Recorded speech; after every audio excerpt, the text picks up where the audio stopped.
देखिए फैक्ट्री में थार कैसे बनती है, आखिर इस कार को बनाने के लिए कितने वर्कर्स काम करते हैं। तो चलिए आज हम आपको 20 लाख की थार बनते हुए दिखाएंगे।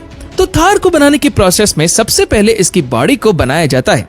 इसके लिए बॉडी के अलग अलग पार्ट को दूसरे फैक्ट्री से मंगाया जाता है, जहां इन्हें असेंबलिंग लाइन पर रखकर रोबोटिक आर्म से वेल्डिंग किया जाता है।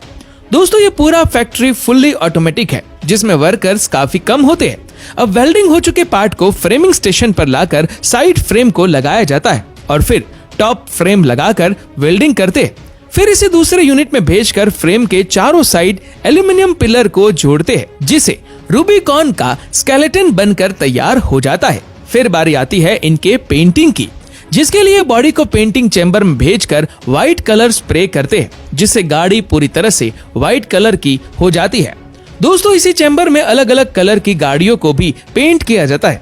फिर इसमें चमक बढ़ाने के लिए सॉफ्ट ग्राइंडर से ग्राइंडिंग करके कपड़ों से क्लीन करते हैं। फिर इसे 90 डिग्री रोटेट करके बॉडी में वायरिंग करते हैं, ताकि लाइट, एसी और भी सारी चीजों को डैशबोर्ड से कनेक्ट किया जा सके। फिर बॉडी पर कंपनी के ब्रांड स्टिकर लगते हैं, जिससे बॉडी काफी अच्छी दिखती है।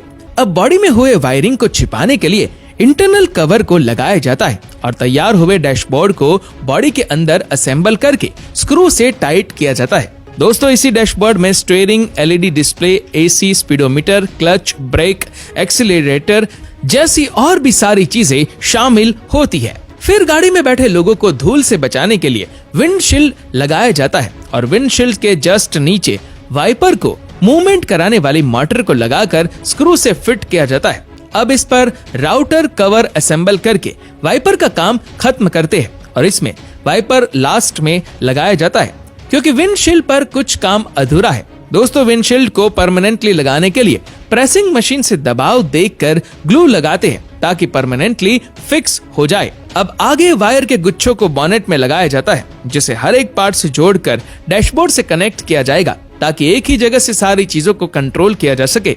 फिर बॉडी के आगे रेडिएटर को असेंबल करके नट से टाइटली कसते हैं और यही रेडिएटर इंजन का कूलिंग सिस्टम होता है, जिसमें हेडलाइट और एलईडी लगा होता है। अब इसके ऊपर बम्पर ग्रिल लगाकर बॉडी को लुकेबल बनाते हैं और ऐसे बॉडी बनकर पूरी तरह से तैयार हो जाती है।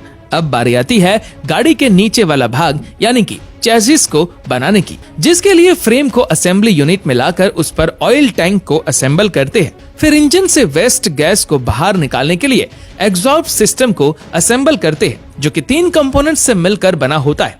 पहला कैटालिटिक कन्वर्टर, दूसरा मफलर, तीसरा रेजोनेटर, जिसे गाड़ी का साइलेंसर भी कहते हैं। और ये सारे कंपोनेंट्स इसीलिए लगाए जाते हैं क्योंकि गाड़ी ज्यादा हार्मफुल गैस प्रोड्यूस ना करे। अब बारी आती है इस पर इंजन को असेंबल करने की, जिसे रोबोटिक हैंड से उठाकर चेसिस पर लगा देते हैं और यही इंजन रूबिकॉन को घोड़ा बनाता है, जिससे ये ऑफ रोडिंग, कीचड़ और पानी जैसे सतहों पर दहाड़ते हुए चलती है। अब चेसिस को फाइनली चैम्बर में लाकर रोबोटिक हैंड द्वारा बॉडी को इसके ऊपर रखते हैं और फाइनली इसमें ड्राइवर सीट को असेंबल करके टॉप प्रूफ को भी लगाते हैं। फिर इसमें व्हील्स को असेंबल करके नट से टाइटली फिट किया जाता है और फिर इसमें डोर को लगाया जाता है और फिर आखिर में इसमें फेंटर लगाकर रूबिकॉन को टेस्टिंग रूम में भेजते हैं। और फेंटर का काम पहियों से उड़ने वाले कीचड़ को रोकने का होता है, ताकि विंडशील्ड के ऊपर ना आए। दोस्तों टेस्टिंग रूम में इंजन को स्टार्ट करके सभी चीजों को चेक किया जाता है।